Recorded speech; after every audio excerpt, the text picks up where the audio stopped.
What the fuck did we just watch? It's the Disenfranchised Podcast, where that podcast all about those franchises of one, those films that fancy themselves full-fledged franchises before falling flat on their face after the first film.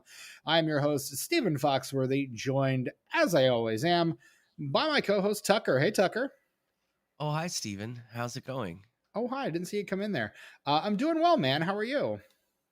I'm good. It's been a day, but this is fun. So It is. Yeah. yeah, It's a nice diversion, if nothing else. yeah. And I mean, look, we would love to have had Brett right here. We'd love to tell you that he's here. Unfortunately, he is climbing out of the pool following a disaster at his My Super Sweet 16 party and is not able to make it. So we wish him the very best of luck, and hopefully we'll see him back here very soon. But yeah, Tucker, boy, do we have a doozy today. Look, there's a basically not in years has there been such a 1-2 punch hitting theaters this weekend as Barbie and Oppenheimer, a movie about dolls and a movie about bombs. So we figured, hey, what should we do to capitalize this? I don't know. Maybe let's talk about a movie about dolls that bombed. So that's what we're doing. Tucker, what are we talking about today? Deservedly so, it bombed. We're talking about Bratz, the live-action Bratz from 2007. 2007's Bratz, starring Natalia Ramos, Skylar Shea, Janelle Parrish. Yep, exactly. God, this movie. Logan Browning, Chelsea Kane Staub, Annalise Vanderpool, Melise Zhao, and Jon Voight. Jon motherfucking Voight in this movie. Midnight Cowboy himself. The Midnight Jolie's Cowboy dad himself. Yes. Jon Voight. Jon motherfucking Voight. Hollywood royalty, Jon Voight. What a cast. In this movie. What a picture. He's got a fake ass nose in this movie. And I texted you while I was watching it saying, is he wearing a fake nose in this movie because he's ashamed to be in it? To which you said, I said he doesn't know what shame is. Look, Jon Voight, Sean McNamara, the guy who directed this movie, and Jon Voight must be best friends, because every shitty kids movie that this dude makes, Jon Voight's in half of them. He's in 2 Baby Geniuses sequels, direct-to-video sequels that this man directed. He's also in the TV show that this man directed some of. So, he's apparently a staple of the Baby Geniuses franchise. Here's a thing that I know about Jon Voight. Jon Voight, in very recent years, has become increasingly more conservative in his politics. And as a result, I think that's kind of, like it does with guys like Dean Cain and Kevin Sorbo. It kind of fucks with them and their ability to get movies. He plays Justice Warren Berger in a movie called Roe v. Wade that came out in 2019. But Sean McNamara, among other films, this guy has directed a ton of Disney Channel original films, Disney Channel which tracks, completely tracks. He's Disney Channel television shows. Even Stevens, yeah. He did the Even Stevens movie. He did the Sweet Life movie. I don't know how many of those things we're actually going to cover on this podcast because I don't want to. But he also directed a movie called Soul Surfer. Are you familiar with Soul Surfer? I'm not. So Sean McNamara, the director of this film, and look, if you watch this movie, it should not surprise you this guy directed Disney Channel original shit, because holy crap is there a lot of it. Soul Surfer comes out in 2011, and it is about a teenage surfer played in the film by Anna Sophia Robb, who I think is a phenomenal actress, who loses an arm during a shark attack. She's a surfer, loses an arm in a shark attack, and through the power of Jesus becomes a surfer again. And it also stars Kevin Oh Sorbo and Jesus. Carrie Underwood. Helen Your Hunt boy Dennis and Quaid is in Dennis it. Quaid are in this movie as well. But this is definitely one of those movies that I kind of bristle against what I call what are called the faithful films. I find them often terrible. And of course, as someone who has worked in the church for a number of years, these films are prevalent.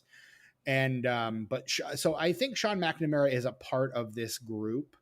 And so I think he is probably a very conservative filmmaker in his own right. And so casts other conservative actors like Kevin Sorbo and Jon Voight, which I think is why you see a lot of Jon Voight in Sean McNamara movies, because he's probably the only Oscar winner Sean McNamara is allowed to talk to.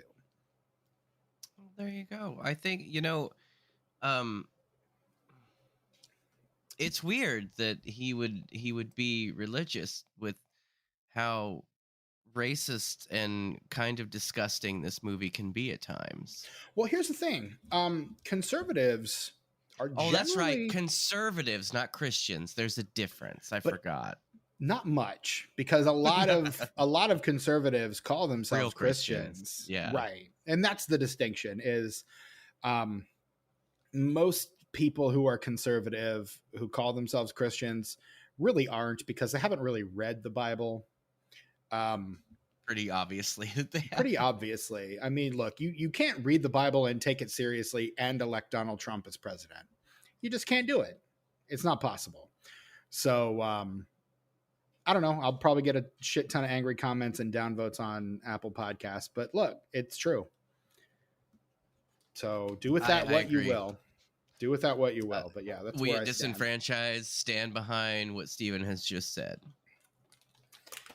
Brett hates it when I get political, which is probably why it's a good thing that he's still washing off after that pool accident. But that doesn't mean he doesn't agree. True.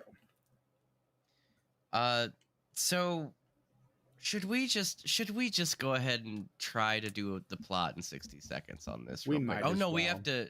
Okay, we don't. Neither of us have a history with any of this, so yeah, we might as well. I mean, I've seen the dolls. I know what they are. Yes, that's it. Like I know what the dolls are. That's all. Their heads are like the size of their entire body. The eyes are like half the head. Like very much anime inspired kind of shit. Like yeah, it makes sense. But yeah, let's just rip the Band-Aid off. Let's just do the fucking plot in 60. Let me find the Canadian quarter of indifference here. I've gained a lot of quarters since the last time we've done a 2-man show. Lucky you. Well, while you do that, let me talk about what the plot in 60 is. It is the part of the show where we recount the plot of the film in 60 seconds or less. You would probably know that unless you're tuning in for the first time to hear what we have to say about Bratz, which, God, why? But welcome. There it is. Well, you'd be surprised how many people are defending this piece of shit on Letterboxd. I don't understand it. Like, I don't. Get a life. Jeez.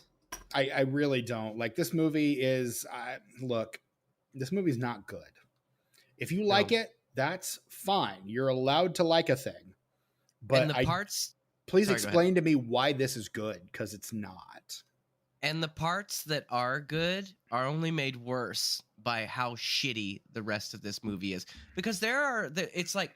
Here's how I see it. When I was watching it, it seemed like you probably had 10 people writing the script, right? Mm-hmm. And one of them was kind of clever. Mm-hmm.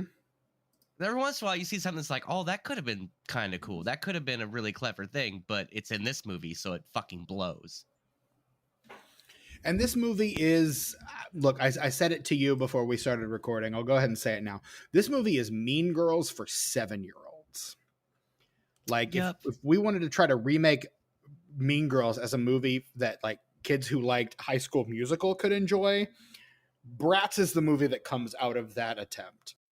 Movie? Steven, a movie? This isn't a movie. This is 4 episodes of a TV show. Come on, man. It really does feel like that. Did you see how that works? Like about every 20 minutes, we move on to a new episode. We do a 2-year time jump. Things are concluded and new things are brought forth.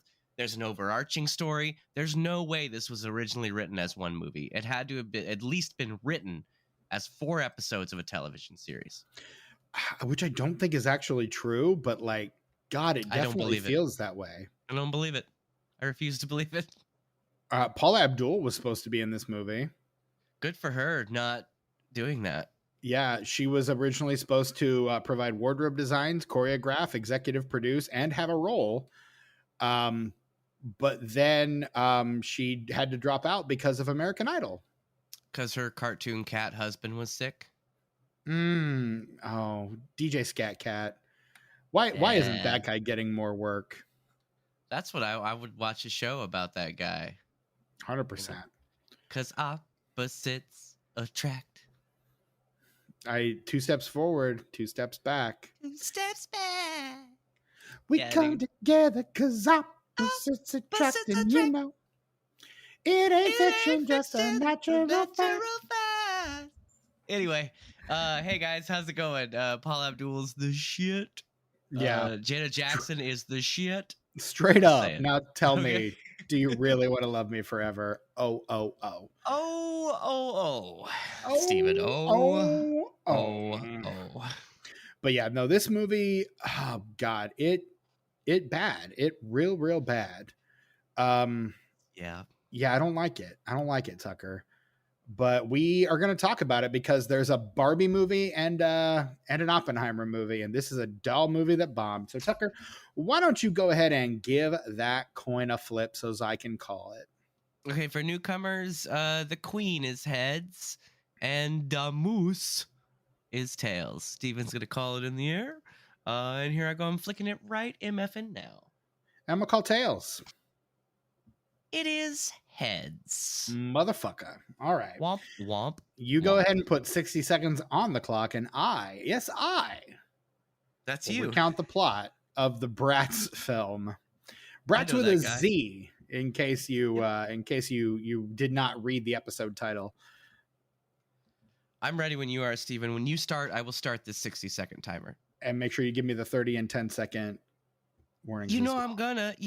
Just for the people at home. This is not my first day, Steven. I know. I'm just letting the people at home know what to expect. All right. Bratz is a movie about 4 teenage girls who are like best friends, but all have different interests. And so those different interests land them in different clubs. They're vaguely ethnic. Also, there's a black girl who's a cheerleader. There's an Asian girl who loves the sciences, but also has a quote passion for fashion. There's a blonde girl who likes soccer, and then another blonde girl who's supposed to be Hispanic, who loves to sing. And so because of that, they all get like shuffled into different cliques. 30 seconds. And then they eventually like break up the cliques and end up forming together. But there's one girl who's like really into the cliques. And then they all compete in a talent show together. And the prize for a talent show is a scholarship to college. And so any college, they win, they get the scholarship, and they give it to the poor girl who gets to go to college. And then the guy from MTV Records shows up, played by the director of this fucking movie, and he gives them a your time is deal. Up. Yeah. You forgot about episode 3, the party. I mean, okay. Episode 3 of the show. Yeah. The party. Yeah. Where she rides in on a self-contained story. Yes. She rides in on an elephant, gets chucked into a pool. Yeah. I don't know, man. I don't know what the fuck this movie is. Like, I have no idea. If you had told me when this movie started that it was going to end where it ended, and you told me that it was going to make sense how it got there. Mm-hmm. First of all, you're wrong. It didn't make sense. It made no sense. But the beginning of this movie and the end of this movie are so far from each other. Mm-hmm. Thematic-wise, tone-wise, everything. Mm-hmm. It's all so different. Like, how? Now they're just like pop stars now? Sure. Okay. I guess that's what we're doing now. Okay. No indication that any of them even wanted to do that until the last like half hour of the film. And here's the thing. This movie, none of the characters really are dynamic in any way. They pretty much start friends and they pretty much end friends. And there are some disagreements and some confusions. Well, except for episode 2 where they don't talk to each other for 2 years. Is it 2 years or is it like 2 months? It's 2 years. The girl Good says 2 years, which doesn't Lord. make sense because so they come in as freshmen, right? 2 years later, they would be juniors, which tracks. But the girl that was signing up the freshman, the bad guy of the movie, Mhm. like, what was she, a sophomore then? Because she would have to be, I don't or else know. she flunked like twice. Because I just assumed she was a senior Her dad's the at the principal, and beginning. so she gets away with fucking everything. Hmm. So I just don't understand the timeline there. But the gal, one of the girls, I don't know, one of those girls specifically says 2 years. 2 years.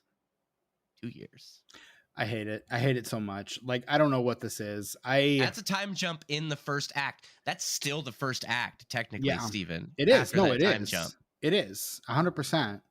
Like, I don't understand what this like this the way that this movie it is made for children. It is clearly, look, Tucker, I think it is Yes. very safe to say that you and I Mhm. are not the target audience for No, this movie. I would not at wager to all. say that most of our regular listeners are probably not the target audience for this movie. No. That would be, I think, a fairly safe Yeah, bet, all things you could say that. considered. You could say that. This is not made for you and I. However, I can see there being a group of people who grew up with this movie who it does have a special nostalgic place in their heart. And if that is the case, I'm glad. I really am. I'm glad that you get enjoyment out of this movie. I Me too. can't, but I'm glad. Mm-mm. I'm glad someone does, and I'm glad it's you. But yeah, I was watching this movie and I could not make heads or tails of what was going on. I watched it after my partner went to sleep, and I was just so. And she actually woke up like during the last half hour, and we watched the last half hour together, and we couldn't figure out what the fuck was going on. And I was, but here's the thing: she was able to jump right in and not have any problem because, again, this movie is so piecemeal. It's not, there is not a cohesive narrative across this entire story. It's just like, oh hey, friends are cool. That's pretty It's much just what this movie is trying to it's say. just montage after montage after montage after montage. And you know what? They Speaking of the follow a montages, montage with two other montages. something There are that like frequently three back-to-back happens, montages in this movie. and only during the montages. I don't know if you noticed this or not, Stephen, but there was some very shoddy sound editing to the point to where there was a character. So when Homegirl's getting ready for her Sweet 16, there's a Mm-hmm. character that's showing her the dresses. His mouth is moving every Mm-hmm. time the camera is on him, and he's not saying anything. Nope. There's music, but Mm-hmm. she's responding to him Mm-hmm. vocally. Yes. So, and there are other instances where the camera is on someone and they say something, but nothing comes out of their mouth. Yeah. Yeah, this is not a good movie. It's like Pootie Tang gone bad. I don't know what this movie is, but it feels like $20 million. $20 million, Stephen, it didn't on make this it. movie. It barely made half that. It Good. barely made half. Fuck this movie. Fuck it in stupid ass. So this movie, God, I don't even know. I don't even know where to start with this thing. Like, it's a mess. It's a horrible, disjointed mess. It's like, so let me actually do some reverse engineering here. So the Bratz toy line comes out in 2001. So this movie comes out 6 That years tracks. after that. And there are a ton of different Bratz dolls. The original 4 are the 4 portrayed in this movie, but there have since been so many more. There is an entire Wikipedia page just called like characters in the Bratz toy line, because there They are got so animated movies too. They have animated movies. There's Bratz Kids, Bratz Boys, Bratz Babies, and Bratzillas.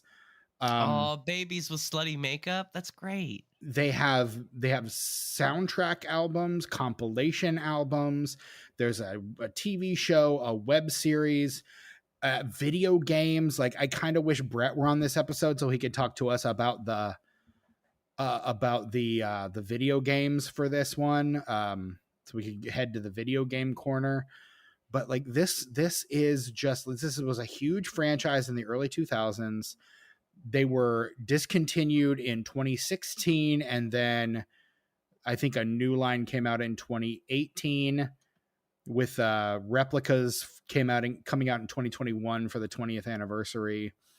There is a Wikipedia page called List of Bratz Characters.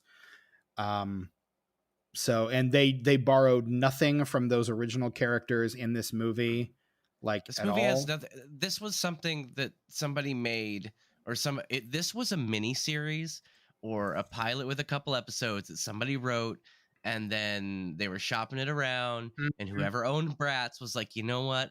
Let's slap Bratz on this bitch. That is 100% what this feels like. It feels like a movie where we're already trying to do one thing. Like maybe this is a Disney Channel original movie, and like Disney Channel doesn't want it for some reason, and so I don't know. Let's make it a Bratz tie-in movie. Bratz, those dolls are really popular right now, and let's go ahead and look at those. So I feel like the last episode was all about tying it into Bratz. Honestly, I don't know if that's originally where this show was going, and I will keep referring to it as a show, Steven. So I'm doing that consciously. No need to correct me. It's just my opinion. But I also don't think it's a mistake that this movie comes out the year after High School Musical debuts on the Disney Channel. Oh, yeah, not at all. Agreed. Like that is absolutely not a coincidence, because this movie I think owes a lot to High School Musical. Like that's another thing. It's all in the last half. There's no songs in the first half, man. They shoehorn that shit in. It's like as things are happening, they're like, oh, let's put that in our movie. Let's rip that off in our movie. But the soundtrack is working overtime. Like with all the montages, and like I feel like there are constantly like songs just dropped in here. Like there are multiple songs by that I've never heard of and never heard since. Like correct. Well, and as I was watching this on Freevee, because it is streaming for free right now on Freevee, it would actually show the name of the song and then the performer that is performing it. And there are multiple songs on the soundtrack by an artist called Prima J, who I do not know at all. And this is the first time I'd ever heard of Prima J. And there are multiple songs by this artist on here. But you've also got songs I didn't do the X-ray feature, but I notoriously do watch the credits of every movie. So that's how every other song was that artist when I was watching the credits. I did both. You've got songs here from the Black Eyed Peas, Prima J, The Honor Roll, Lifehouse, Ashley Simpsons, multiple songs by an artist called Lauren Evans, who I've never heard of. And then, of course, at the very end of the credits, there is so many Prima J. There's like 4 Prima J songs on this soundtrack. 5. God, I scroll like just a little further down, and there's another Prima J song. At the very end, of course, there is an entire music video for a song by star of this film, Janelle Parrish, who I've never heard of, but was apparently on Pretty Little Liars. Like she's apparently somewhat popular amongst certain kids of a certain age, I guess. I've never heard of her. I've never seen anything, but apparently she's like one of those performers who does a lot of her own music. She was on 4 episodes of the show Heroes that I watched. She's I would just like to note that she is not the girl that's interested in singing in this movie. No. Which would have made sense. Whose voice changes from song to song, by the way. You noticed that too, Bratz. You can't fool me, Bratz. I was born in the dark, but it was not motherfucking yesterday. Okay. Every time that girl sings, it's a different voice. And here's the thing. So something very interesting. So there are 4 main girls: Natalia Ramos, Logan Browning, Janelle Parrish, and Skylar Shea. The song Bratitude, which is the song that the Bratz sing at the end of the episode. The girl that's into singing is played by Natalia Ramos, who is of Spanish descent, not Mexican. Which is not the same as Mexican. It is not. Let's make that very clear. Very clear. She also calls her grandma Booby as opposed to Abuelita or Abuela. which is what you would imagine in a Hispanic family. Bubby is actually played by Lainey Kazan, who you probably know best from the My Big Fat Greek Wedding franchise. I don't know her from shit because I don't watch those dumb movies either. She plays the mom in My Big Fat Greek Wedding, and she is also in the Adam Sandler film You Don't Mess with the Zohan, which is actually really good. I haven't seen it. It's good. You Don't Mess with the Zohan is actually better than any other Adam Sandler movie I can remember. I have a tremendous amount of respect for Adam Sandler, but I also modern Adam Sandler stuff I have trouble getting into, if I'm being honest. I get it. Mountains of respect for the man. He's wonderful. Like, and I'm a big fan of his dramatic work. I love him in Punch Drunk Love. I adore him in Uncut Gems. Yeah. I don't think Spanglish is a good movie, but I think he's doing some good stuff in it. Yeah. Like, yes, Adam Sandler dramatic work, good. But the man loves comedy. And you know what? Hubie Halloween, pretty fun. That's what Jimmy said. That was pretty good too. Hubie Halloween, this Halloween, pretty fun. I had fun with Hubie Halloween. It was a little waif of a film, but God, it's pretty silly and it's pretty funny. So I quite liked Hubie Halloween. But yeah, so Bubby, and then, you know, like all Hispanic families, they spend a lot of time dancing around their house singing La Cucaracha, because of course, how else are you going to know they're Hispanic otherwise? Right. And how is that embarrassing? It's meant to be played off as like the most embarrassing thing that's ever happened to anybody. No, that's not embarrassing. These motherfuckers obviously have not seen The Rage Carrie 2. You want to see some embarrassing shit? This bitch kills a whole party of teenagers over this shit. Spoilers. Right. We'll get to a spooky season exclusively on the Patreon. Exclusively. Patreon.com/disenfranchpod. Yeah. There are 4 actresses. Natalia Ramos plays the girl who is into singing. She is the only one of the 4 Bratz who is not credited on the song Bratitude, or the song that plays over the end credits, Open Eyes. Logan Browning, who plays Sasha, Janelle Parrish, who plays Jade, and Skylar Shea, who plays Chloe. Those are the 3 actresses who, yes, sure. Those are the 3 actresses who are credited on both of those songs. The girl, Natalia Ramos, who is the one who's supposed to be into singing, she's the one who is not credited on those songs. So what the fuck are we doing? Why could we, why did we? I guess is not my for question. Nothing, but Skylar Shea, also a veteran of the 2 Baby Geniuses sequels that Jon Voight was in. I'm telling you, there's a group, man. There's a whole ass group. I've said before, I always appreciate when a director, in this case though, a director gathers around him like a group of people who like are his like group and his collaborators. McNamara is no Christopher Nolan, man. He's not. No, that is true. He's no Wes Anderson, dude. Come no, on. He's not. He's not. It's very obvious he's not. I don't know what he is, man. I don't either. God, I don't fucking know. This movie is such a mess. I don't know. I'm not even entirely sure what this movie is. Can I tell you the grossest part about this movie? Because I famously did not join the recording a couple episodes ago because of how racist and sexualizing children, how all that happened in the Alvin and Chipmunks movie. I mean, we didn't mention that on the episode, but you're coming out with it now, so that's your prerogative. Oh yeah. It was a good episode though, and you guys did discuss those things, and I thought it was handled very well. So good job. It was a great episode. Thank you. I agree. But when the heavy air quotes Mexican girl's little brother with the hair is like saying really gross things to like an 8-year-old girl. Yeah. Like, how disgusting was that? It is. That was fucking nasty. This whole movie is kind of gross in various ways. I will say that 8-year-old girl Chet is Hanks probably is a part of it. So what are you gonna do?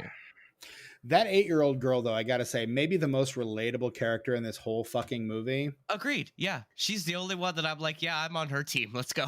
Because she is so She gets it. fucking done with everything. Yeah. Like at one point, she says, "These are the jokes, people."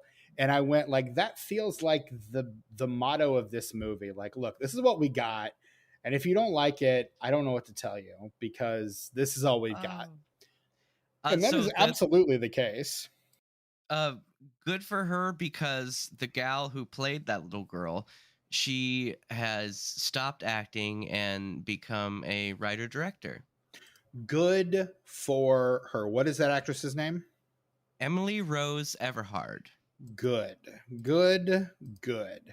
Um, she is also in. If we. Oh no, that's a different version. I was going to say she's in future episodes of this podcast, Jack and the Beanstalk, but no, I don't see any reason for us to cover that ever.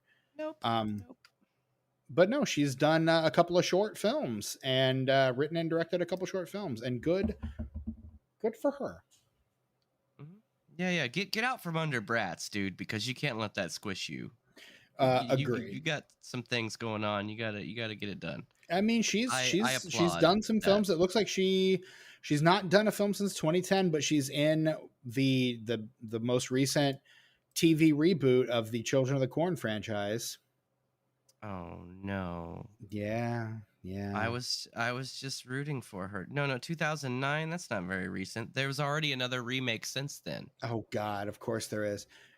She also does additional voices in the made-for-TV Ace Ventura: Pet Detective Jr. movie.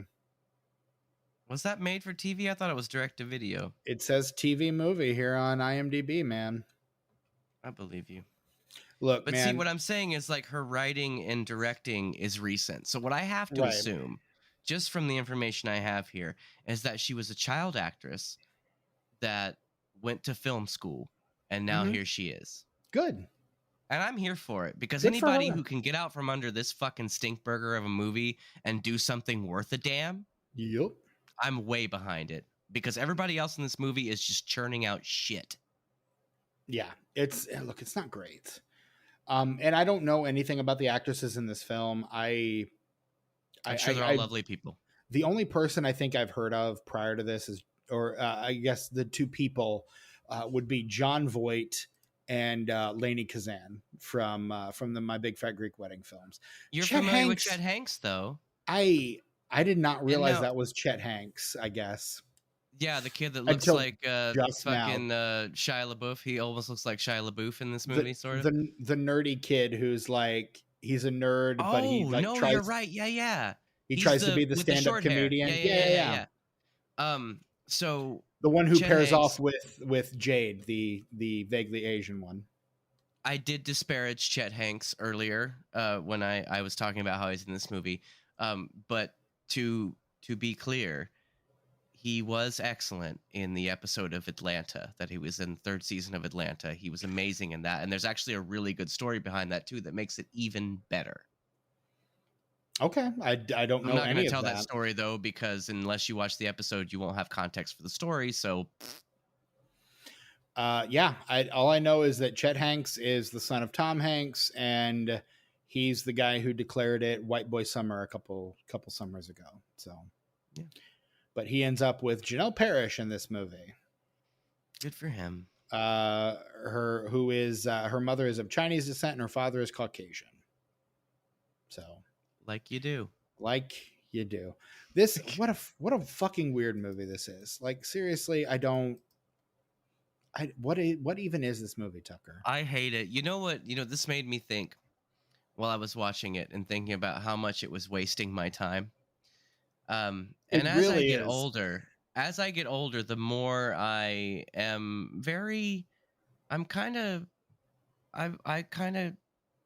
want to not waste my time so much because I'm an older guy, Here's the problem with that, though. We are on a podcast about movies that didn't get sequels. Most of these are probably going to suck on some level. I disagree because for some reason it seems like last month was a fucking shit show. Like all of those movies sucked to varying degrees. You were Like even the ones outspokenly very much against last month. before, during, and after, yes, and I will Correct. continue Yes. to be. Um, You but were kind after of a bitch about all of it. Yeah. all that shit that I had to waste my time on, and then we get L.A. Confidential, and then we get fucking Bratz, dude.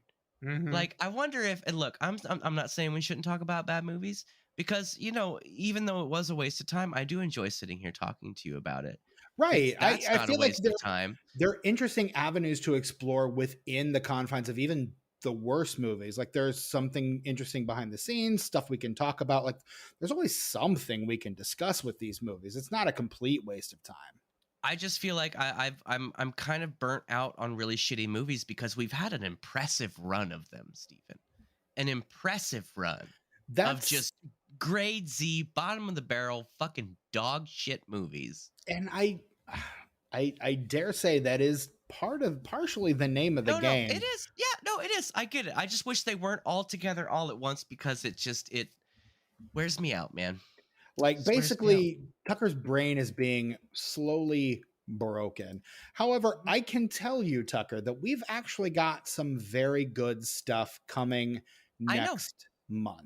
And I'm very excited about it, especially what I guess is still the season finale. I'm very Yes, excited it about is. that. It is Very still the excited season about finale. that That is a Tucker's Choice episode. Yes, because that movie, any of you guys, you or Brett or our special guest, it's a crapshoot 50-50. You guys are either going to love it or fucking hate it. And I cannot Mhm. wait to see who loves it and see who hates it. And Yeah, I'm very excited because I love that movie and I can't wait to tell you why. I honestly have no idea what I'm even getting myself into right now, but I am getting myself into it. You will be saying a lot of the same things that you're saying about this film, but in a positive way. Interesting. You'll see what I mean when you watch it, Steve. When you watch it 4 times in a row is what I meant to say. Did I tell you the first time I watched that movie, I watched it 4 times in a row? Anyway, Bratz. Anyway, Bratz. That is what we're talking about. Platitudes and bratitudes, and I've never heard the word platitudes spoken so many times in succession in such a short amount of time, and it's such a nothing word that kids that are watching this have no idea what a fucking platitude is. Platitude, gratitude, attitude, and bratitude, which is not a word, but it rhymes with those other three. And it's basically like, okay, what words rhyme with? First of all, the show is called Attitude. Bratz. Mm-hmm. And you know what the first syllable of attitude is at. So we can call it bratitude. But what rhymes with gratitude? Well, attitude, obviously. But what else? Brilliant. Gratitude. Yep. And oh God, there's got to be a third. Oh, I know, platitude.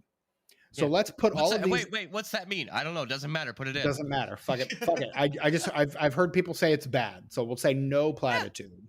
Yeah, no.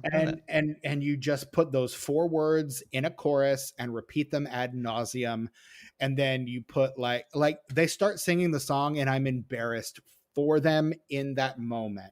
Like this is supposed to be like the big triumphant scene at the end where they blow everyone out. This is the joyful we adore thee scene from the end of Sister Act 2. And that's such a good movie. It is. You know who directed that movie? Oh no, but Lil Lord Hill's just so adorable in that movie. Know who directed it? Fucking Bill Duke. The I thought immortal you were going to say Bill the director Duke. Of this film, and I was like, no. God, no, a good director, Bill Duke. Oh, got it. Okay. The guy who directed Deep Cover, the guy who plays the guy who's constantly shaving in Predator, like an actual talented motherfucker directed that movie. Someone who has an artistic bone in their body. Yes, got it. And here's the thing: he has actually directed some faithful movies, and I think maybe we should cover some of those on the Upsal Christianity Corner behind the Patreon paywall. Good. I'd be willing to look at them. I'd be willing to watch them if Bill Duke is the director, honestly. Yeah, absolutely. Because I love Bill Duke. Deep Cover is a fucking masterpiece. Like Deep Cover is a good movie. Lawrence Fishburne, Jeff Goldblum, fucking Bill Duke. Yes, absolutely. Fish. Yep. And yep. I mean, great cast, great movie, great. This movie, not. but like that's what this scene is. That scene is supposed to be. It's supposed to be the end of Sister Act 2, and instead, as soon as they start singing, I'm instantly embarrassed for them, and I'm like, it has the I get the same reaction listening to that as I do listening to like or like watching sections of Meet the Parents, like that stuff that's supposed to be like cringy, awkward, The cringy stuff, yeah. Yeah, like that's the level of cringe that I feel in my soul when they start It's singing Scott's that song tots, but about not funny. gratitude. Yes. Yes. Or the dinner party episode of The Office, but also not funny. But not funny, yeah. And here's the thing, Now, what was not go ahead. supposed to be funny. Yeah. Not supposed to be funny. Supposed to be like encouraging, uplifting, like positive. No, not at all. None of those things, in fact. It's supposed to be what they call in Disney's Dumbo the climax. It's not, though. And what was the like lead up to that? Like if a show stopped and like motherfuckers just like talking to the audience that's not supposed to be, yeah, security's gonna come get your ass, and everybody's not gonna like chime in. And other people who have no idea what the fuck is going on that aren't involved just sit in the audience like, what is fucking happening? Yeah, What all is the happening parents right now? like the parents of the terrible kids that this girl led into the talent show because she knew she could beat them. Like those parents are sitting there going, "What is happening right now?" Like my I have kid, no context for this. Why Yeah. are these people talking? What's this inspirational music? Where's it coming from? Oh my God, Tucker, I forgot to mention the kid that plays motherfucking Beans in Even Stevens is in this movie. Oh, word? I've never seen Even Stevens. I just know that it's where what's his nuts got his start there. Shia LaBeouf. Shia LaBeouf. Yeah. He was also Is in it Even Stevens? that Dumb and Dumber movie that everybody hates, but I think is fine. But he is in Prequel. this. Is it Even Stevens? No, I don't know. He was in some show and he played a character called Beans. That's all I know. I don't fucking know anything else. Cool beans. It is Even Stevens. He plays a character called Beans in Even Stevens. Who is this MF you're talking about? The actor's name is Stephen Anthony Lawrence. He was also in previous episode of this podcast, The Cat in the Hat, where he plays a character called Dumb Schweitzer. But he's Plunger Man. He is Plunger Man. He's the guy he's auditioning and he says, "I am Plunger Man," and he sticks a plunger to his head. I know this kid. Yes, you do. He has a very unique face, and I know him from probably Cat in the Hat because you made me watch that shit show. Sure did. What else? That's the I say job. This all very Tucker. lovingly. I say that this all is very lovingly. The if job. I didn't like it, I would quit. I'm just saying I would. It's true. I may have seen him on That's So Raven because your boy's low key. That's So Raven, mega fan. He also played a character called Chunky Kid in an episode of Buffy the Vampire Slayer. And you know how much I love that show. Do you actually love that show? I don't. I guess I don't know the extent to which you love Buffy the Vampire Slayer. Moving on. Looks like maybe I know him from Dreamers. That was a Gus Van Sant movie, right? It has, you know who Gus Van Sant sticks with? Nobody except for Michael Pitt. You're watching Gus Van Sant, you're probably going to see some Michael Pitt in there at a certain point. That's fair. But I feel like I know this kid from something else, like something that's more. I'm looking at all the stuff on here, but there's nothing that like sticks out as like, oh, that's something I've seen a lot. I think I read somewhere that he did a porno. Did you watch the porno he did? I hope not. No.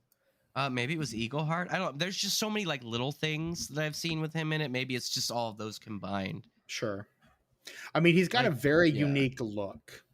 Indeed, but here's the thing. When you look at like the roster, like the poster that has the lineup for the talent show, Plunger Man is on it. So Plunger Man makes the talent show. Yeah. Good for him. But it reminds me of the scene in upcoming episode of this podcast, Mystery Men, where we're doing the audition scene by the pool. Yeah. And it's I am Ballerina Man, or I am Eraserhead, or Pencilhead, and I am Son of Pencilhead, and I am Waffle Man. Like all of it is very much like that kind of level. Although the contortionist violinist is Like, that's some talent right there. I don't care who It you are. would be That's if they talent. were actually playing, yeah. I That mean, girl sure. has the talent to put her legs over her head, but she's certainly not playing that violin. I mean, look. Not as it's presented, at least. She may be playing No. the same note over and over and over, but good for her for being able to contort her body, yes. But let's not applaud someone for playing an instrument that they cannot play. I'm just saying, if anyone could actually do that, that's incredible. Yeah, that would be rad. I agree. And look, maybe she is playing it, and maybe they just had to ADR something else over the top of it. I don't know. Because the people, the sound editors and the editors don't give a fuck about this movie. So yeah, maybe there was No, a very scene clearly where she they actually do not. was playing. Yeah, they don't give a fuck. Nor should they. Mouths, you know, the first time I noticed how the sound design was so fucking bad on this is when the heaviest air quotes ever Mexican girl, when she first gets to school and she like walks by the choir room and she's like, oh, I'm so curious and stupid, and like she looks in and they're all holding one note. Everyone is holding one note, but the kids' mouths are they're singing something. There are words to that song, Steven, but all we hear is just one note. Their mouths are like, and I'm like, all right, for the listener at home, Tucker is moving his lips in rapid succession, vigorously, as though he is singing the lyrics to Billy Joel's "We Didn't Start the Fire." Oh yeah, maybe. I don't know, man. Look, this is it a good movie? No. Is it a movie we watched for this podcast? Yes. Yeah, it is. This is a movie we watched. I don't know what else to say, man. Like, look, is this movie good? No. Did we watch it? Yeah. Look, we watched it so that you don't have to. So any curiosity you had about this movie, nah, dude. Nah. You don't want any part of this shit. If you want to, it's on Freevee. Take it from your boys. You don't want any part of this shit. There's some people on Letterboxd who really love this thing, though. They got to be trolling, man. They got to be trolling, or they have to be kids. Because, you know, kids are idiots. Well, I was going to say, like, nostalgia is a very powerful thing. You know it, I know it. Look, man. I do, but you have to be, I mean, people that are on Letterboxd, you expect, like, a certain kind of person, maybe, sort of, in a way, that Tucker, would be able to anyone watch it can now. be on Letterboxd. I know, but the people that I usually do the top reviewers and stuff, those people usually have a good handle on what's going on. Well, sure, but those aren't the people giving this movie 5 stars. Here's the deal. Anybody who gives this movie any stars on Letterboxd, if it's for nostalgic purposes, I refuse to believe that they have watched it since they were a child. I refuse to believe it. Because no one with the intelligence of over 8 years old, and I may be alienating our 8-year-old and younger audience here. Here's the thing, Tucker. I'm sure we have.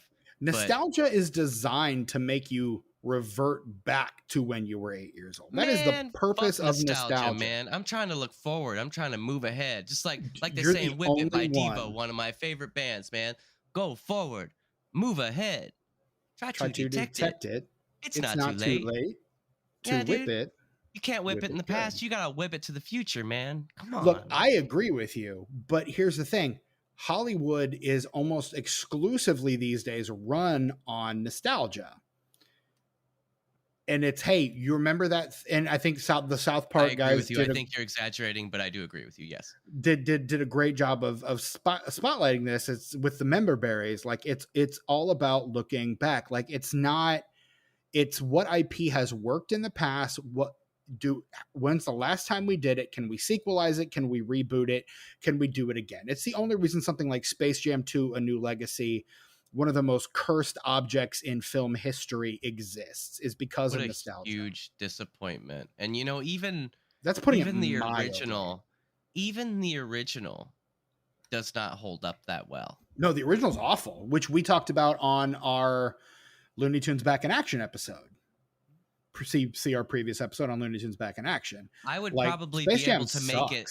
I would probably be able to make it through that film on nostalgia, but I would still recognize that it's fucking garbage.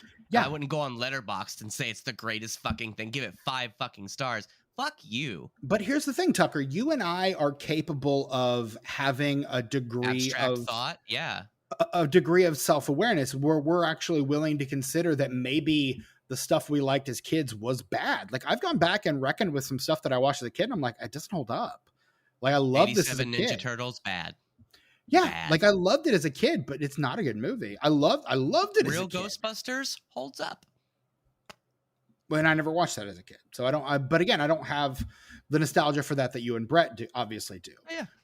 Which is why, by and large, Ghostbusters Afterlife didn't work for me as well as it did for you guys. Well, to be clear, the overabundance of fan service was the only thing that I did not like about Ghostbusters Afterlife, and unfortunately, it was a big part of that movie. I was gonna say it's most of the movie. Most of that movie is fan service. The fucking proton pack gets a hero shot. I don't. The stuff that bleeds through. There's a good script in there though, and unlike Mary Poppins Returns, where it's all just fan service with a shitty script. Mm-hmm. But we'll get to that one someday, maybe on an unenfranchised or something. I can finally let my thoughts be known about the sequel to my favorite film of all time. But spoilers, it's complicated. But no, I think by and large, Hollywood wants you to remember the things that you love fondly. So they're putting out things that are designed specifically to remind you of those things. But the problem is most of them aren't that good because they're legitimately just exercises in capitalism. They're not. They don't care to make a generation. Yeah. Right. They don't care to make the story good at all. Like that's beside the point. We're just trying to remind you of an IP that you enjoy. Like, hey, remember Ghostbusters? Remember Proton Packs? Remember Stay Puft Marshmallow Man? Remember Gozer?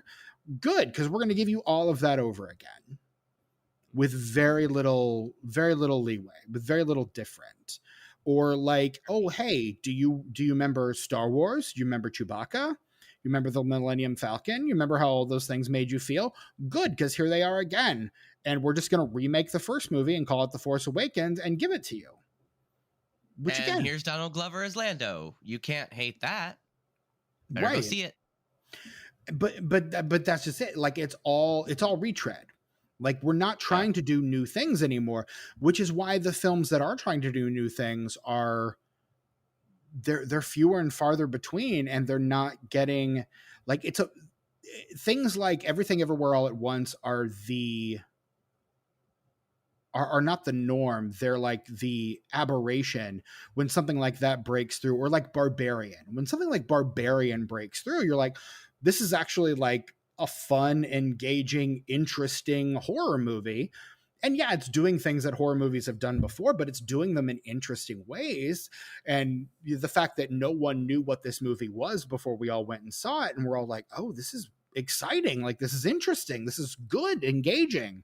Like, all of that kind of helped propel that movie forward. But like, we keep getting like just retreads and reissues and like endless lines of sequels and franchises. Like nothing dies in Hollywood anymore. We can't just move on from something. As long as there's a buck to be made, damn it, we're going to make as many bucks as we can off of any property or anything right now. And it fucking sucks. I hate it. I am not against franchises. Neither am I. As a concept, I think just like all things in moderation, it's great. You know, even something like Halloween, where like half those movies fucking suck. Like I don't care who you are, they fucking suck. Like just admit it to yourselves, they're terrible. But I think it's kind of a shame that, because you said that like 90% or whatever you said of Hollywood is just sequels and remakes and retreads and stuff, which I agree that there is an overabundance of that these days. But I also think that if you know where to look, and if you keep your ear to the ground and you follow your favorite filmmakers' careers and you follow your favorite actors and writers and stuff, you will find those original films that are there's still a lot of them being made. It's just, unfortunately, a lot of them are just the equivalent of a movie of the week on Netflix or something. And they're as soon as they're here, they're fucking gone. Yeah. You have to really look for them. That's the problem. It's not that they're not here.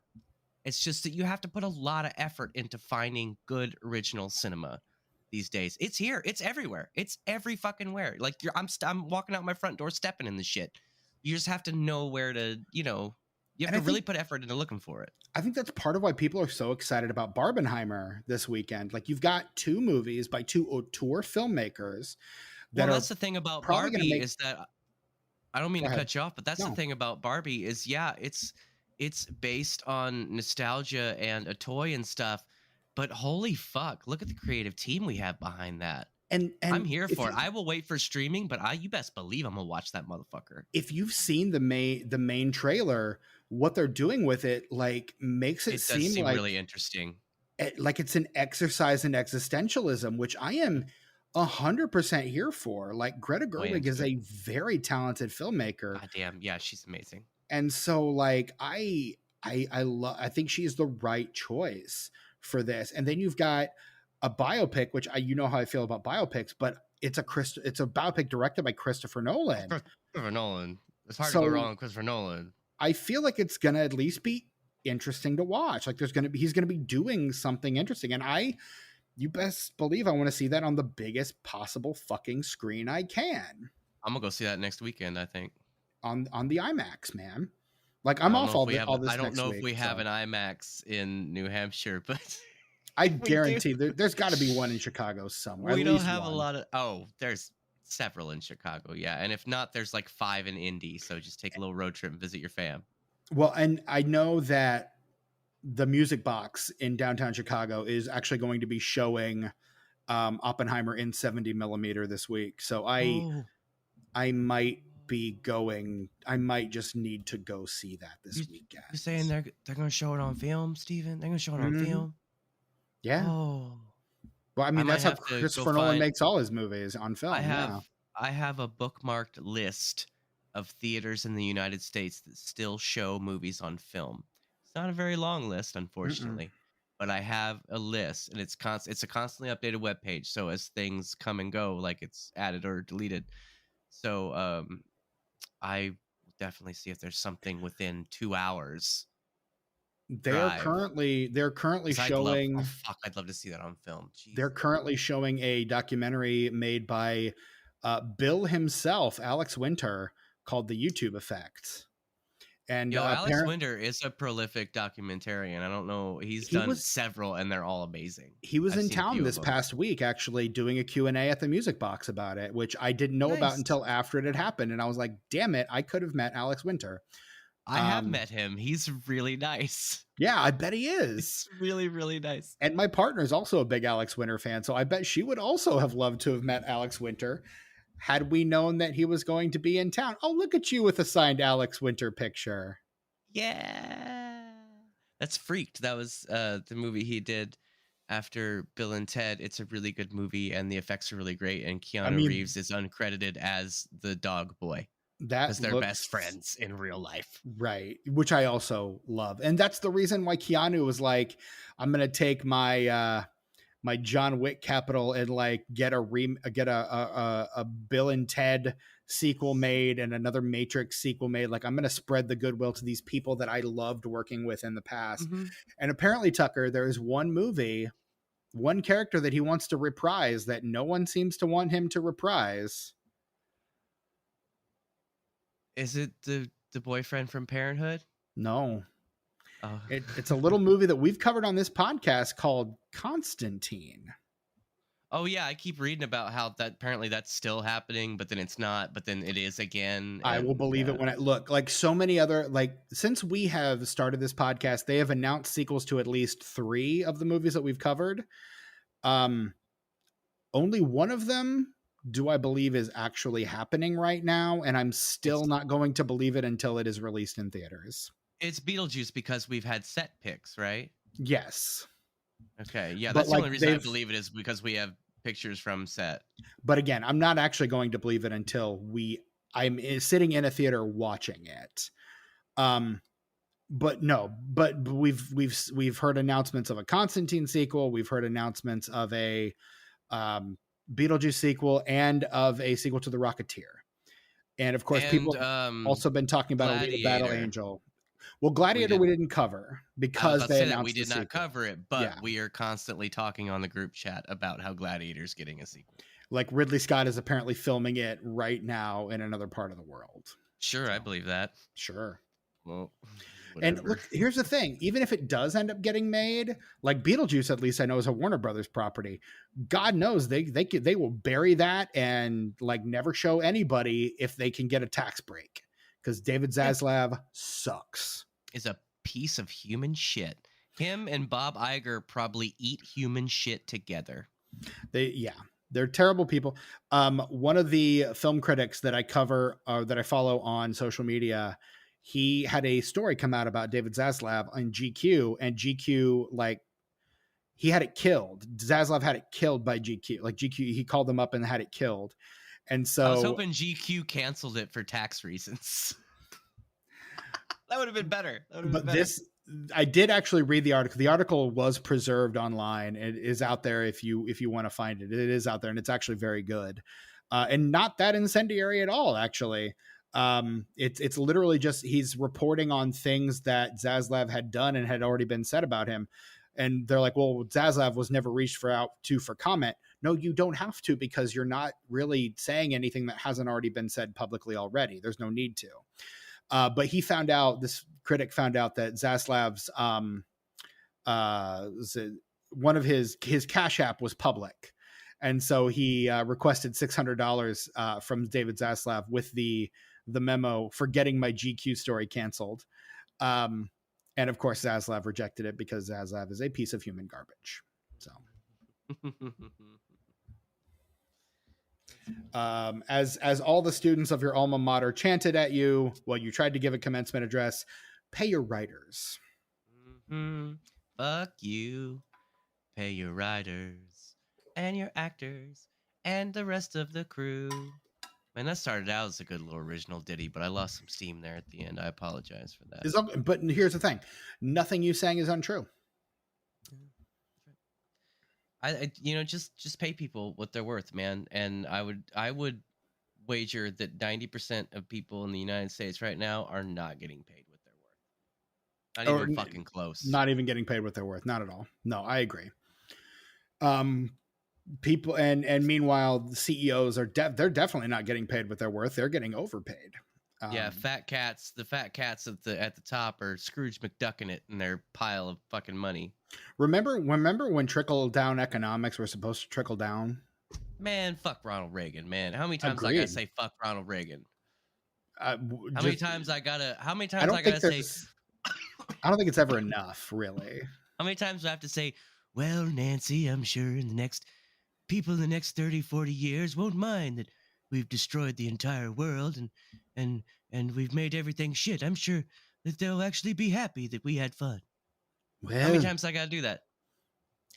I don't think there's ever enough times. Frankly. My surprisingly good Ronald Reagan impression. Shockingly good. Like, it has no business being as good as it is. I don't even know where it comes from. I just did it one day. It just came out of me. So speaking of Bratz, the toy line is like, apparently the company that created them, MGA Entertainment, is really fucking litigious. They've been sued and have sued. They sued Mattel at one point because there was a line of Barbie dolls that was supposed to, apparently very similar to the Bratz line. So they sued for that. And then Mattel countersued the next year because apparently the guy who created the Bratz dolls was working at Mattel when he conceived of them. And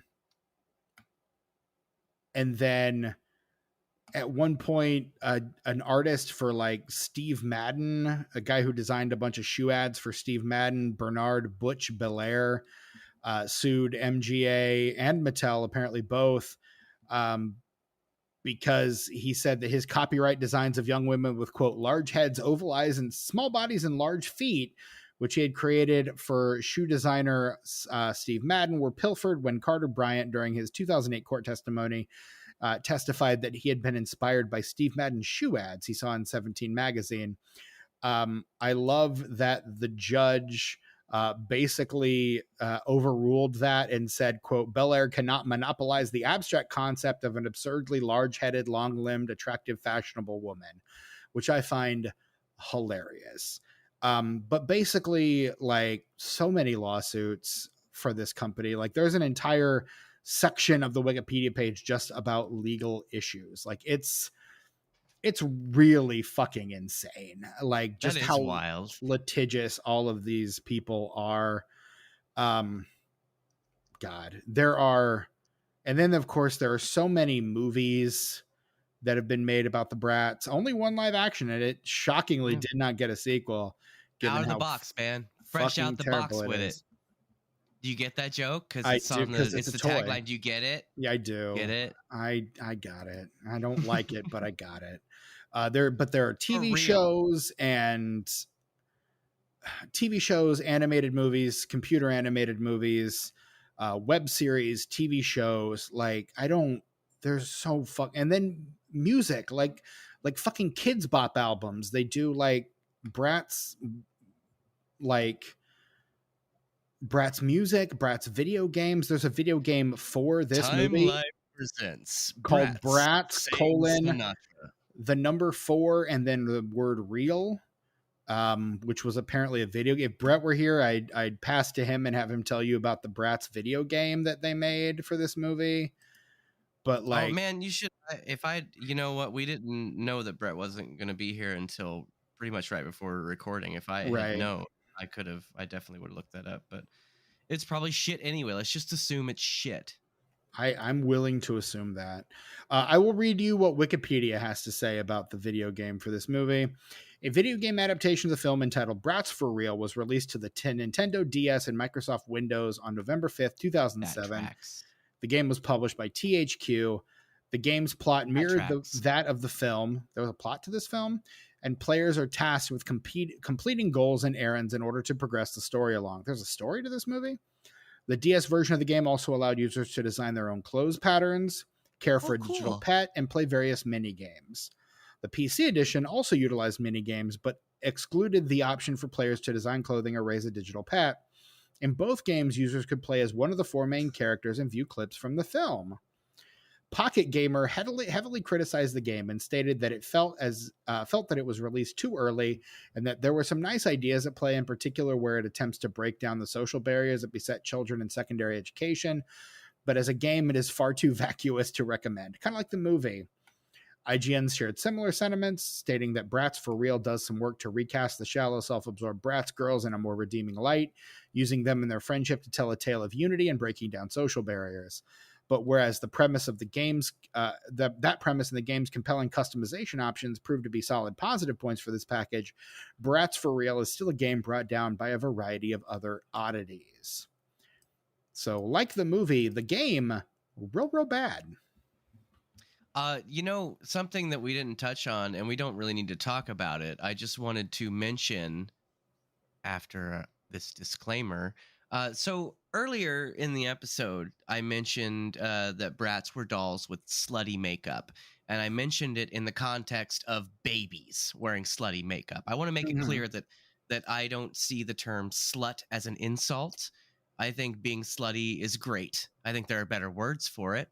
But I think that's fine. If that's how you want to be, that's great. But I don't need slutty babies, is what I was getting at. Just to be clear, slutty babies is bad. I agree. Very bad. That is a very bad, very bad. Don't do it. Yeah. But what I was saying before my disclaimer is Avi Arad, every Spider-Man fan's greatest enemy, Avi Arad, is the producer on this film. And, you know, it really shows because he really knows how to just destroy something from the inside and alienate anyone that has any interest in it at all. You know? And again, I don't think this movie was made for fans of the Bratz toy line. I think it was supposed to be something else.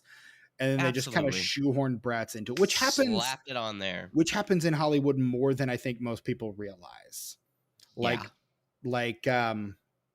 Predator, I think, was originally supposed to be what if Rocky fought the aliens from Alien.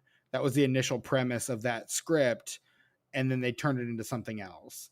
Like, I'm pretty sure, I think one of the later day Rambo movies was supposed to be another movie, and they're just like, we can just slap Rambo on this.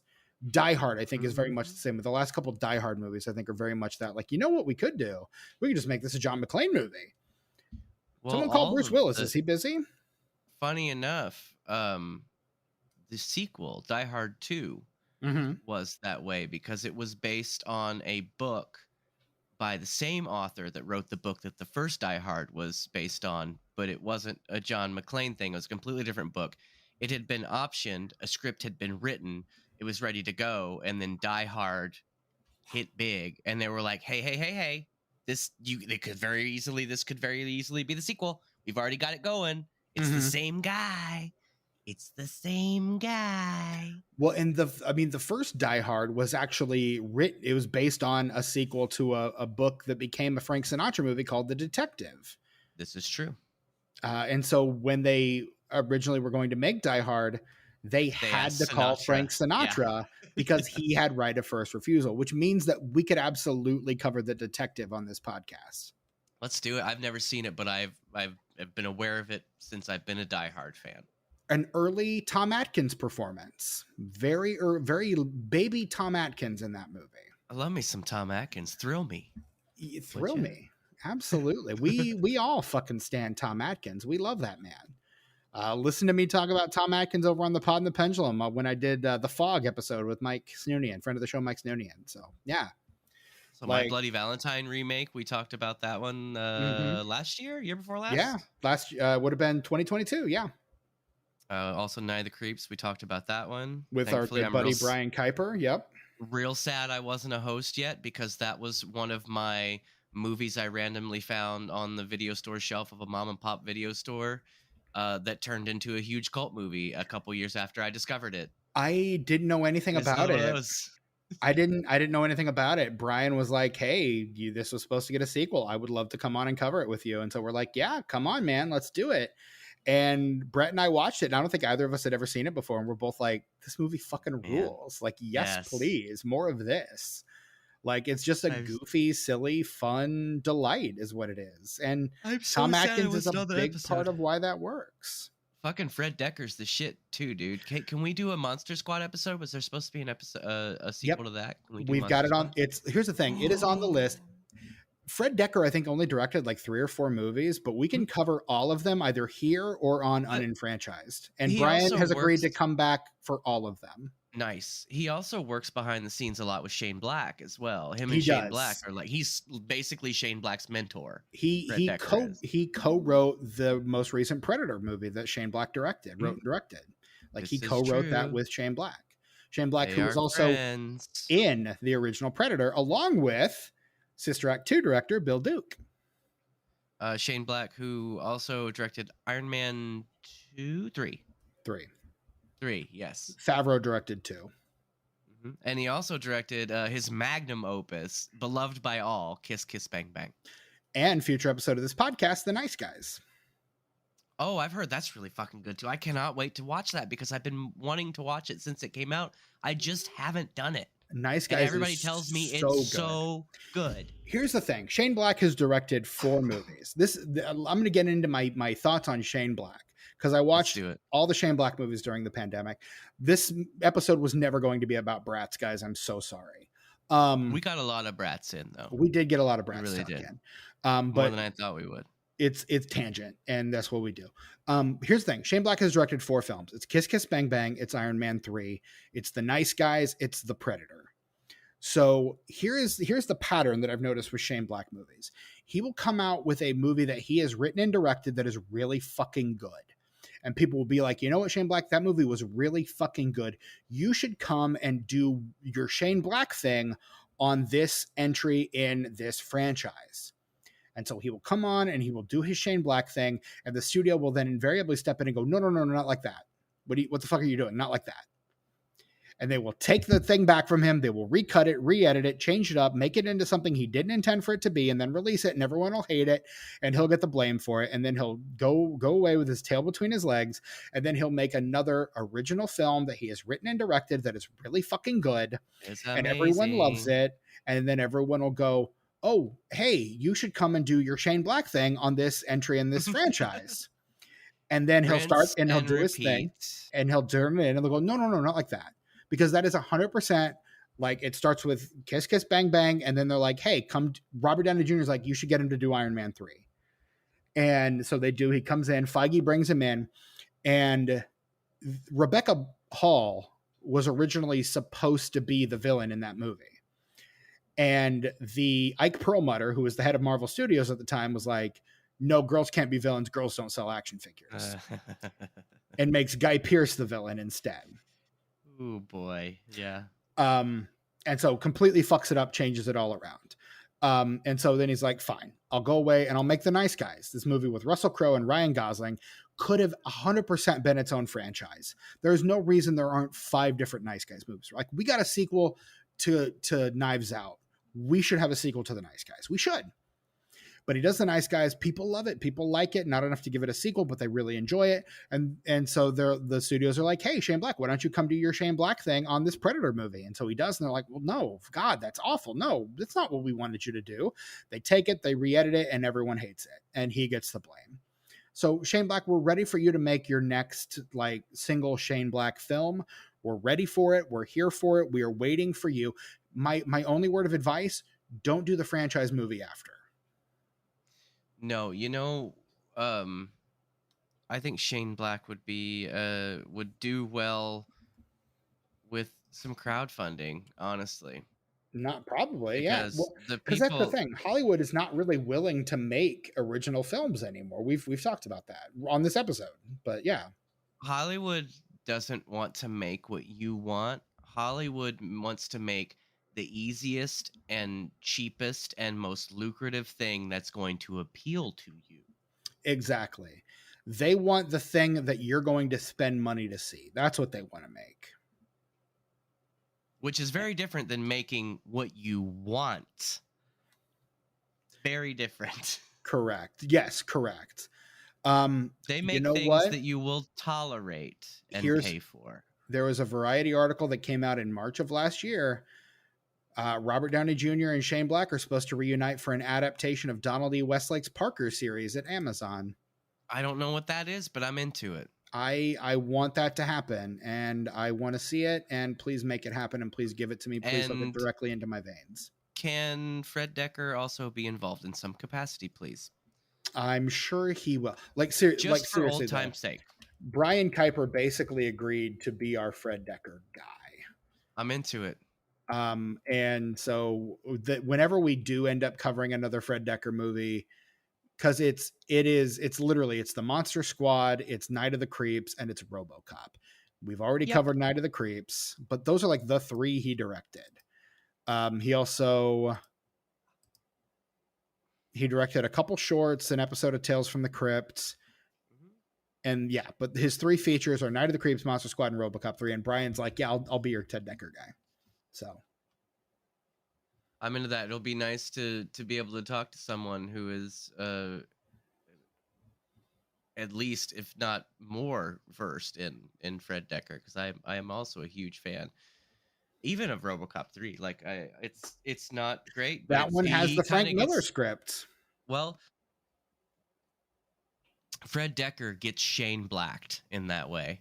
I believe it. Where Yeah. Fred Decker makes a few little quiet movies that a handful of people like, but the right people see them, Mm-hmm. It's kind of like these indie movie directors that, like, they do a good indie movie and then they're right off to the MCU.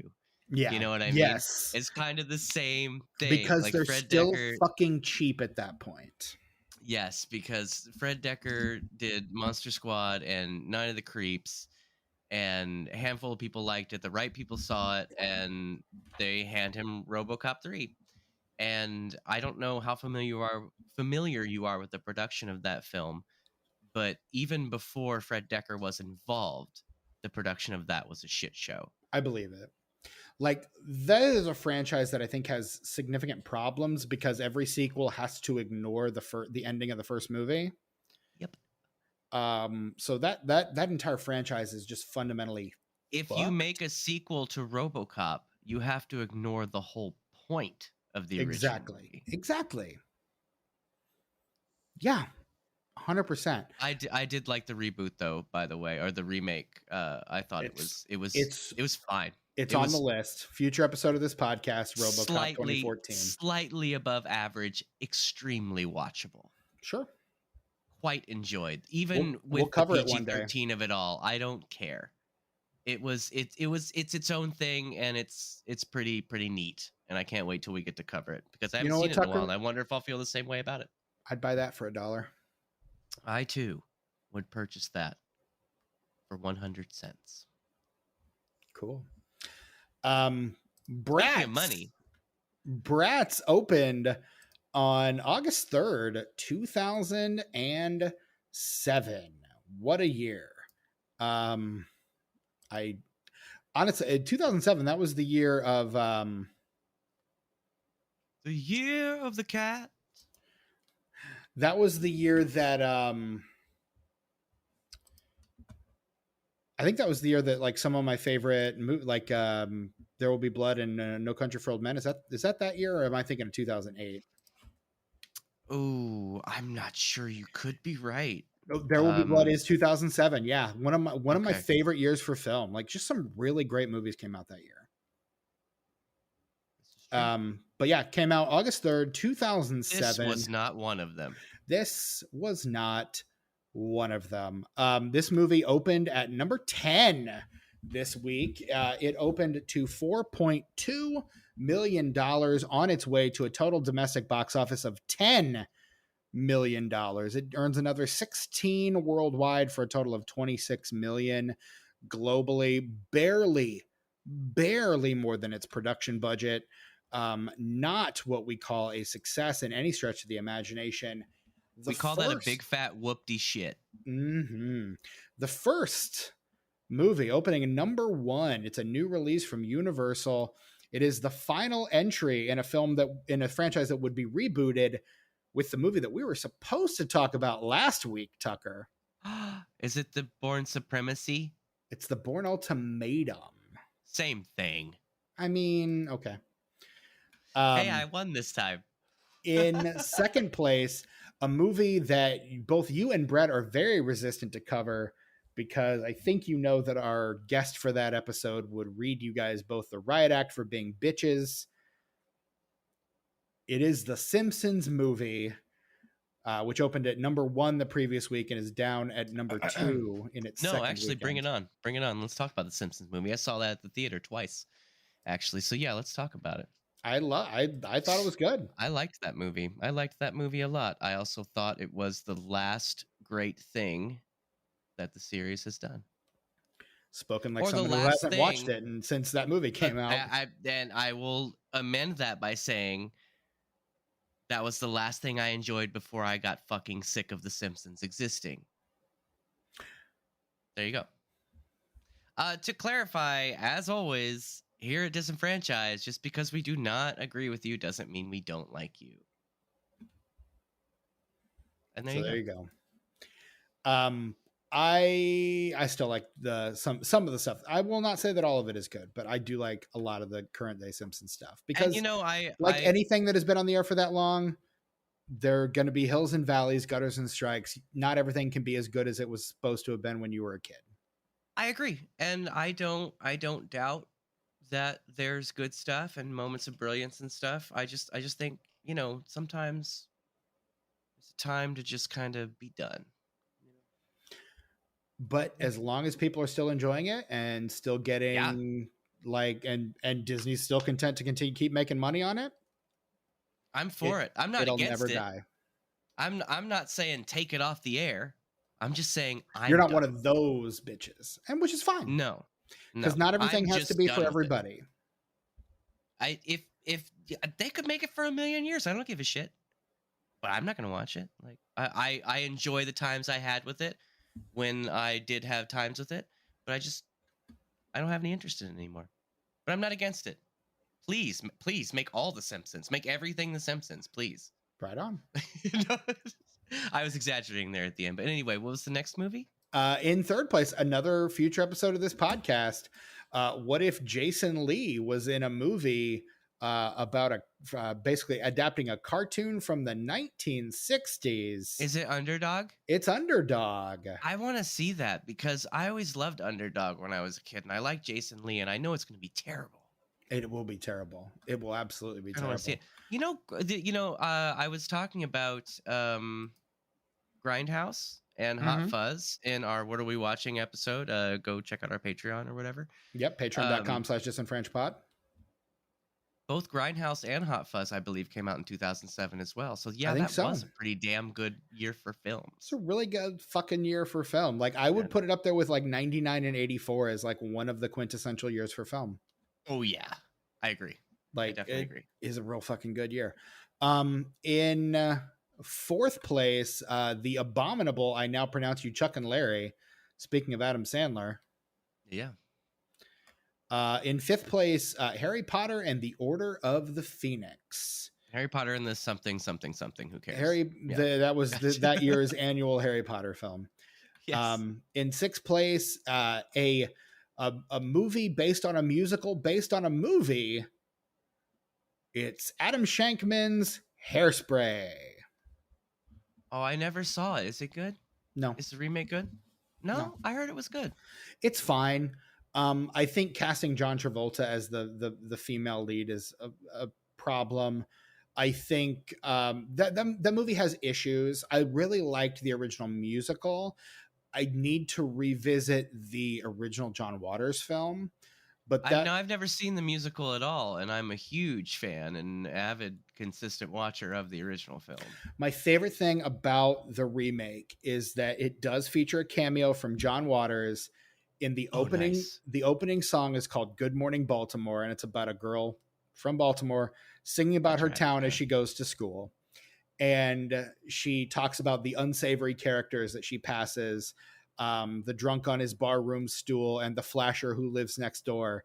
And John Waters cameos as, quote, the flasher who lives next door. Oh, I love it. I might have to watch it just for that. He just look up Good Morning Baltimore on YouTube and you can see him. No, I got to watch the whole damn movie now. But he smiles that big cheesy John Waters grin, opens his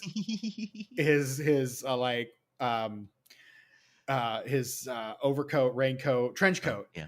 Opens his trench coat and like just closes it real quick and like just sachets away. Like, just what a fucking consummate pro. I love that guy. I don't want to linger on it, but I just have to say one more time, I love that man. Here at Disenfranchised, we love that man. We do. Brett doesn't know it yet, but he also does. Brett loves him. Like Brett whether he knows it or not, Brett loves him. Yeah. Brett loves John Waters too. And then the final film in the top 5, or I guess no, because we're in the bottom 5. So also rounding out the top 10, you've got at 7, No Reservations. At 8, the original Transformers. No Reservations?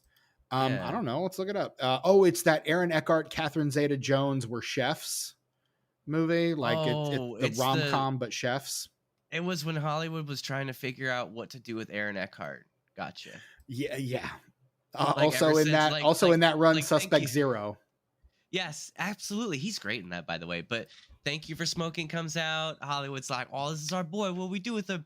And everybody's like, I guess put him in that, whatever that is. I feel like Aaron Eckhart is a less funny John Hamm because they both have that kind of similar, like square-jawed, like old-fashioned, like Hollywood leading man from the 60s kind of thing. Kinda, yeah. And both of them, I think, exist in this similar situation where they have one or two roles that are absolutely fabulous. They're really strong in, and then Hollywood just doesn't know what to do with them. Yeah. Which is a shame. Absolutely. Because I think Aaron Eckhart is phenomenal. And everything I've seen him in, he's been phenomenal. Agreed. He's good. I like him. And then the original Transformers in 8, Hot Rod in 9th place. Hot Rod. It's a good movie. Everybody watch that movie. That's what you've said. I've not seen it. And then rounding out the top 10 is the film we talked about today, Bratz. Bratz. The tomatometer score on this one is a 10%. The critics' consensus full of mixed messages and dubious role models. Bratz is too shallow even for its intended audience. Could not agree more. Yeah, absolutely. Well said. Well said. The Metascore is a 21 with generally unfavorable reviews from 18 critics. And the Letterboxd score for this one is a 2.6. Tucker, out of 5 stars, how are you ranking 2007's Bratz? I'll tell you, it gets 1/4 of a star, Stephen. 1/4 of 1 star. It gets 1 for me. Because I did like it better than some other movies we've covered on this podcast, like Food Fight, like Jay and Silent Bob's super groovy cartoon movie. I don't know if I would put this above or below Elektra. Honestly, that's kind of where I'm at with this. Like, Elektra is bad, but I don't know where it goes in relation to Elektra. It's like Elektra is so much more boring than this. Now, like, this is really, really bad, but there's so many things going on and they happen so quickly. Mm-hmm. Even if you don't care, it's hard to really, really get bored. I mean, you could just shut your brain off and look at the pretty colors at the most, or at the least. Right. With Elektra, you've got a bad movie that just drags and nothing happens for long periods of time and nobody cares. Mm-hmm. And basically, this movie is nothing happens for a long period of time and nobody cares. You hear the difference? There's a difference. The issue is, I think what he's trying to say, the issue is pacing. Yeah. And this one is overpaced, mm-hmm. and Elektra is underpaced. If that makes sense to anyone. I hope it does, because it makes sense to me. It does. But yeah, this movie makes a grand total of $26 million worldwide. Again, barely covering its production budget. Was never going to be a hit. Direct to video probably would have been the place to put it, but you don't spend $20 million, Steven. I was going to say $20 million on this movie? I was going to say either that or like a Disney Channel original. Like this has some strong High School Musical energy. Yeah. And so, like, but I mean, like, all the montages and everything, like, this is not a real movie. Like, it's not Who puts this in the theater? Whose idea was it to put this out for a theatrical or a wide release? Steven? Who were the ad geniuses who came up with it? Like 15,000 or 1,500 screens nationwide. Like, that's not a limited release. That's not a limited release. It's that is not a wide release. Correct. What is known in the industry as a wide release. Correct. So we have that's it. That's all we have to say about this movie. We did it. Look, 90 minutes, Tucker. We've spent our usual role. We were afraid this was going to run short. We even had a backup plan if it did, but I don't think we're going to excute that because this is an hour and a half long. Like, no need. This is standard episode length. Yeah. Absolutely. We did. Good job. But yeah, we've mentioned our Patreon a couple times, the What Are We Watching episodes. We currently have a 7-day free trial set up. So if you go to join our Patreon, you will be grandfathered into that 7-day free trial. You will get to see everything behind nothing is hidden to you behind the paywall. You'll see everything that we're covering, everything that we've posted. It's all up there behind the paywall for just $5. But again, it's a 7-day free trial. And I would like to welcome our newest patron, Sean Renshaw. Just joined the Patreon. So welcome, Sean. We're glad to have you. And is that an AWN or an AUN? It's an AW or an EA. So the director of this film, Sean McNamara, is an EA Sean, like friend of the show, Sean Rose. But this Sean is a SHAWN. I think that's probably the best kind. I think that's the best spelling for me. Like, it's phonetic. Like, if you don't know what it is, you could sound it out pretty easily. The other ones are like Sean or Seed. And then SHAUN is the spelling employed by Edgar Wright in a little film called Shaun of the Dead. This is true. So there you go. Everything, but welcome to Sean, we're happy to have you on the Patreon. You too can join Sean and our other recent patrons at patreon.com/disenfranchpod, where you can find hours and hours, weeks, you might say, of absolutely great bonus content that we've recorded over the course of the past couple of years since we've had that up and running. There's so much. There's so much stuff, guys. I think you'll get a big kick out of it. But you can also find us on social media, and we have expanded our social media presence of late. You can find us on the usual Twitter while it lasts, Instagram, Letterboxd, but now we're also on YouTube. And Tucker, we are now on Threads. We're on Treads. We're on to Treads, the Instagram Treads. You can find us in all of those locations at disenfranchpod, so you can know what we thought of the movies that we've been watching, and just whenever we've got a new episode coming out, you'll find it in those social media platforms. You can also engage with us that way, or you can engage with us by shooting us an email at disenfranchpod@gmail.com. Is another way to keep up with us. Let us know how we're doing. Introduce yourself. Whatever you want. Just, let us know if you have a question for us. And chances are very good we'll end up answering it on this very podcast. So you get to hear your name and question read on the podcast, which is kind of cool. I think, I don't know. I always like hearing podcasters that I listen to read things that I send them. Yeah. Yeah. No, fan mail's great. What happened to the fan mail when they'd be like, okay, this comes from Jeannie in Houston, and she says, my mom and I like to listen to this show every day while we're ironing our clothes. Something specific about the show that I like, etc., signed Jeannie. Do you remember those? Like in the older shows, like from the 80s and 90s, that would be live when they would read fan letters, and it would just be like these kids writing in, they're saying like, this is me and this is where I'm from, and I listened to your show with this person and doing this thing, and they all almost kind of followed a formula, and that's kind of a lost art. Send us one of those. Letter pages and comics also have that kind of energy. Oh, yes, I agree. Yeah. Yeah. And some people I know have written into and been published in those letter pages. So, yeah. I was pretty active on the DC message boards back in the day, and so Steven. I know. So that's exciting. I actually have some friends from those days who have been in several of the letter pages. So a few of whom I am still in relatively decent contact with. So yeah. Have them join our Patreon, Steven. I'll do my best. Okay. Just reach out to this. Hey man, I haven't talked to you in a while, but just want to see if you want to join my Patreon. If you got like a spare $5 a month, just like sitting around and you're not doing anything with. The Patreon is your new MLM. You're like an MLM mom, like texting people you haven't talked to in like 20 years. Hey, how's it going? I think everything's great. Oh, I feel good. Hey. I have very intentionally avoided doing that. I mean, people who know I have. Look, my family does not listen to this podcast, and that's probably for the best. But yeah, I'm grateful to all the people that do. I am grateful to every single one of our listeners.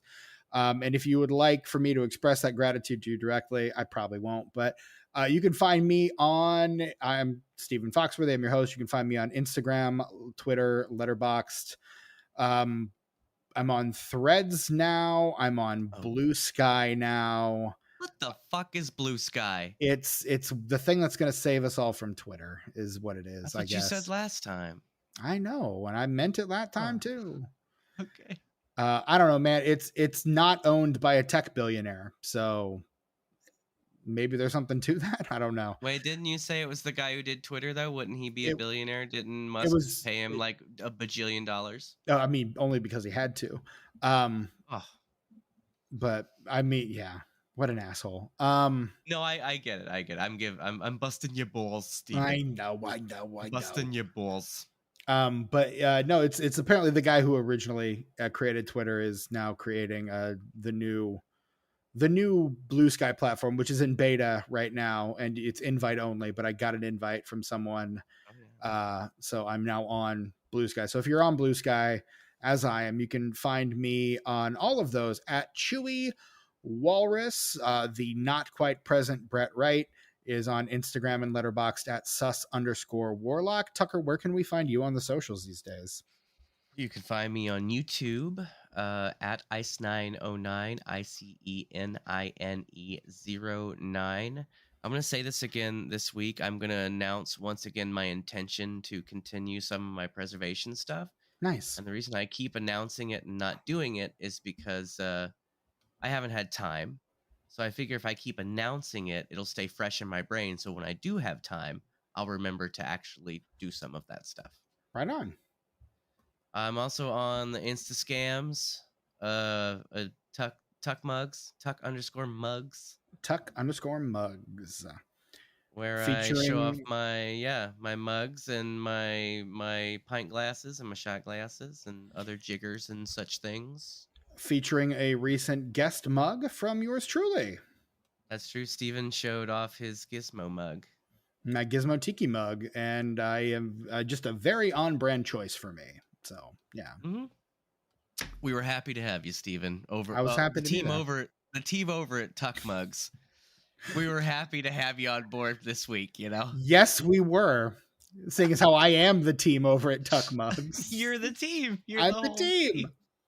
It's me. Hi, it's me. I'm the team. Hi, it's you. But yeah, that's where you find us, I guess. And that's all we got, man. That's our episode where you on experience Bratz. our gratitudes, man.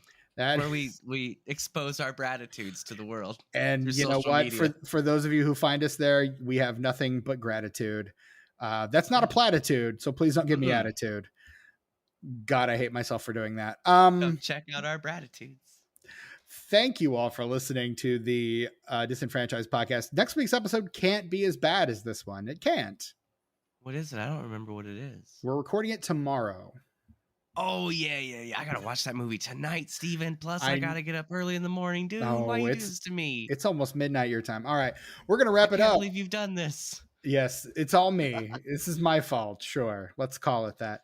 I am your host. This is the Disenfranchised podcast. I'm your host, Stephen Foxworthy, from my co-hosts, Tucker and the absent Brett Wright. Until next time, this has been our gratitude. We thank you for attending our gratitude. Gratitude.